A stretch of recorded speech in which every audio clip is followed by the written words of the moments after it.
Breaking news sa katatapos na laban ni Canelo Alvarez versus Jaime Munguia. So pagdating sa mismong laban sa unang round, makikita mo na slow starter si Canelo. Pinag-aaralan pa ang mga galawan ni Jaime Munguia. Samantalang si Munguia naman ay naging agresibo agad. Madami suntok ang binibitawan kay Canelo, pero kalaunan parehas nakatama pero mas marami ang binibitawang suntok ni Jaime Munguia. Sa mga sumunod na rounds naman, si Jaime Munguia pa rin ang mas marami ang patama kaysa kay Canelo. Pero nakakatama din ng solid si Canelo pero mas marami ang binibitawang suntok ni Jaime Munguia.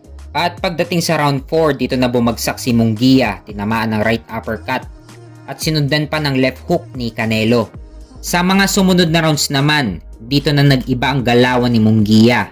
Epekto ng knockdown niya nung round 4. Puro solid na mga patama ni Canelo pero mas maraming suntok ang binibitawan ni Munguia. Habang si Canelo ay iilang suntok lang ang binibitawan niya pero mas solid at mas accurate na kumukonekta kay Munguia. Pero itong mga huling rounds, toe-to-toe na ang naging laban nila, bakbakan sa gitna ng ring. Parehas nakatama ng solid at parehas na kumukonekta ang mga suntok nila. Pero mas maraming minti si Munguia. May iilang suntok si Munguia na naiilagan ni Canelo. At netong mga huling rounds, medyo nauubusan na ng gasolina si Munguia. Habang si Canelo naman ay sanay na lumaban sa buong 12 rounds. At dito solid na kumukonekta ang mga suntok ni Canelo kay Munguia. Umabot hanggang sukdulang 12 rounds ang laban. Panalo si Canelo Alvarez via unanimous decision.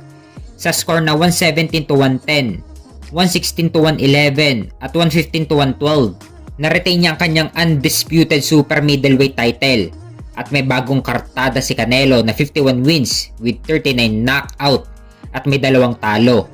Samantalang si Munguia naman ay nalasap niya ang kauna-unahang talo nito sa kanyang professional boxing career na 43 wins with 34 knockout at may 1 talo. At pagdating sa post-fight interview, tinanong si Canelo tungkol kay David Benavidez. Pahayag ni Canelo na if the money is right, lalabanan na niya si David Benavidez ngayon pa lang. Ito na lang kasi ang natitirang kalaban na magpapahirap kay Canelo sa super middleweight division. Kaya sana maikasa ang laban nila bago matapos ang taon. Sa kabilang banda naman, Unified Light Heavyweight Champion Artur Beterbiev postpone ang laban kay WBA Light Heavyweight Champion Dimitri Bivol sa June 1 matapos magtamo ng injury sa tuhod. Itong si Artur Beterbiev. Sayang lang at ito pa naman ang inaabangan na laban sa light heavyweight division. Dito na sana magkakaalaman kung sino talaga ang tunay na hari sa light heavyweight. Magkakaroon na sana ng undisputed champion sa light heavyweight division sa June 1. Kaso nagka-injury naman itong si Artur Beterbiev. Kaya ang matchmaker ng Saudi Arabia na si Turki Al-Sheikh hahanapan ngayon ng kalaban si Dimitri Bivol. Kailangan ng replacement na ipapalit kay Artur Beterbiev. So, sino kaya ang ipapalit kay Artur Beterbiev? Well, ang nakikita ko dito na pwedeng ipalit kay Beterbiev, itong si Joshua Buatsi na may kartada na 18 wins with 13 knockout at walang talo. Ito ang pinaka-best available na pwedeng ipalit kay Artur Beterbiev.